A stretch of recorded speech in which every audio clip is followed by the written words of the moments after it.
want to speak to you about double blessings. We all want double blessings. And many a times we look for double blessings from God, but we do not want to ask God what we need to do. In 2 Kings chapter 2 verse 9 and 10, Elijah said unto Elisha, ask whatever you want to me, and I will give it to you. And Elisha said, I pray thee, give me a double portion of your spirit. He said, verse 10, you have asked for a hard thing. Nevertheless, if thou see me when I am taken up, it shall be granted. For a double portion, you need to see me when I am taken up. You know what that means? That meant he had to be with him at all times. Not for 1 day or 2 days, my dear friends. It is for years and years, maybe 6 to 10 years, they say. And during this period, Elisha faced many trials and tests. I want to discuss a few tests which he faced, which we will face in our life if we want to get the double blessing. In verse number 2, it says, Elijah said to Elisha, you stay at Gilgal, for the Lord has told me to go to Bethel. And Elisha said, as long as the Lord liveth and you live, I will not leave you. Listen, Gilgal was a place where children of Israel would come after a battle. They would rest, party and celebrate. And Elisha is offered such a place of celebration. But Elisha says, I know, Lord, this is a place to celebrate. I know it's a place of relaxation. But more than the celebration, I want my presence of my God. I just want to be where you are, dwelling daily in your presence. Today, everybody wants to celebrate in clubs and bars, and they forget about God. But Elisha said, more than the celebration, I want your presence. Amen. What I'm trying to tell you is, maybe there is celebration in your home. Maybe there is celebration in your family. Maybe you want to have a party. I don't say don't have a party, but I am saying that in the midst of the party, keep the presence of God. Blessings don't come like magic.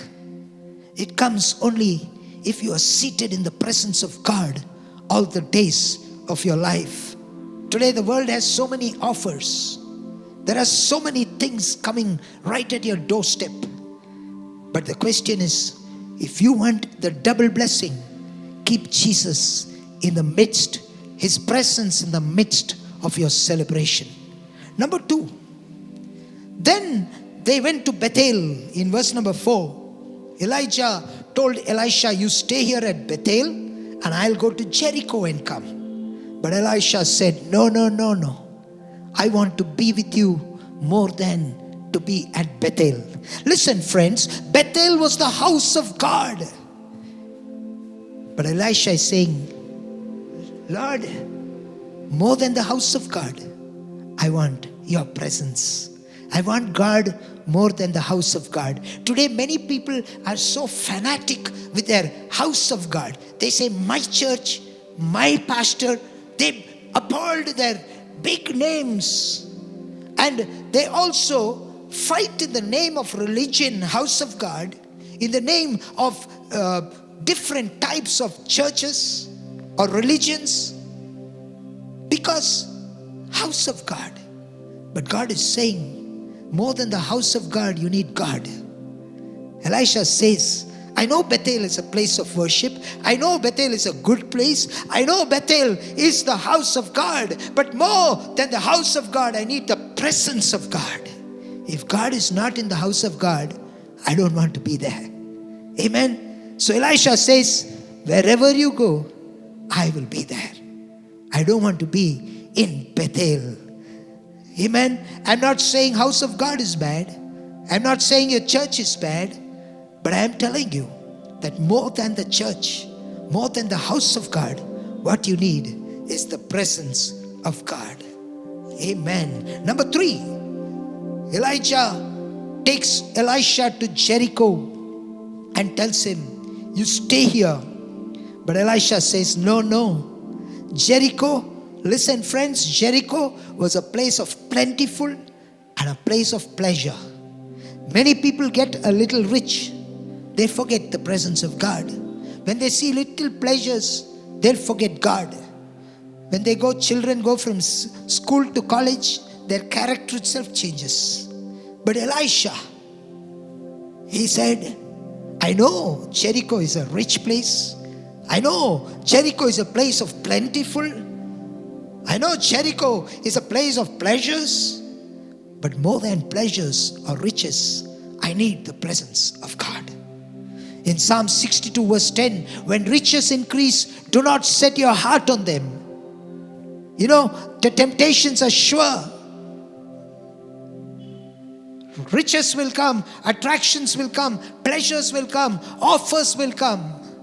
But when they come, do not set your heart on them. Set your heart on the presence of God. And finally, Elijah takes Elisha through the water of Jordan.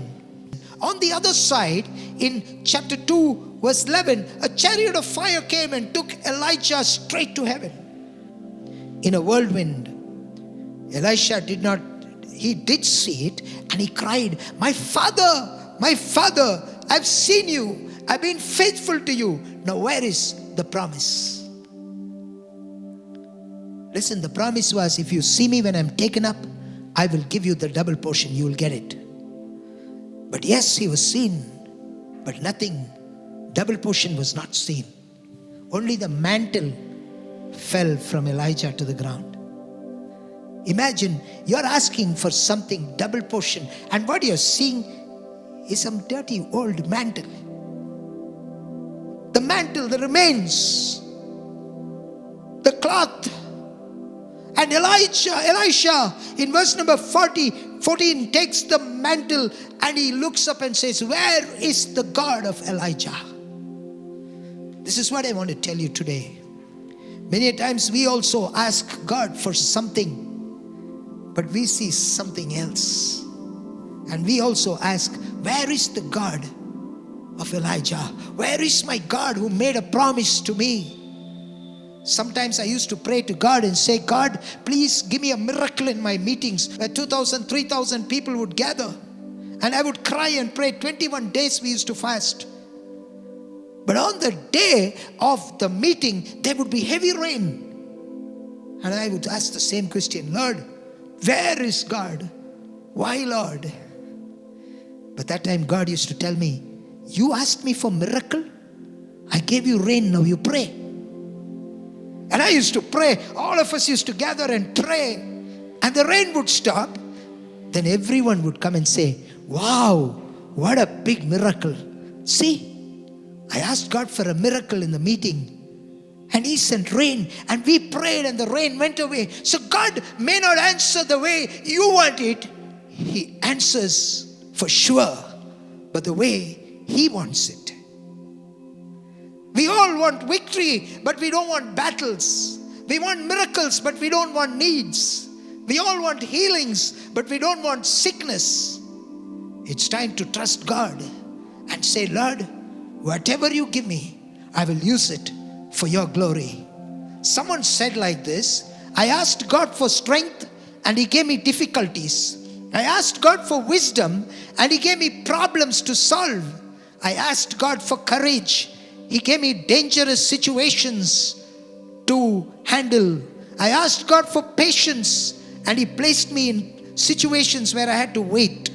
I asked God for favor and God gave me opportunities. My prayers were always answered, not the way I saw it, but the way God saw it.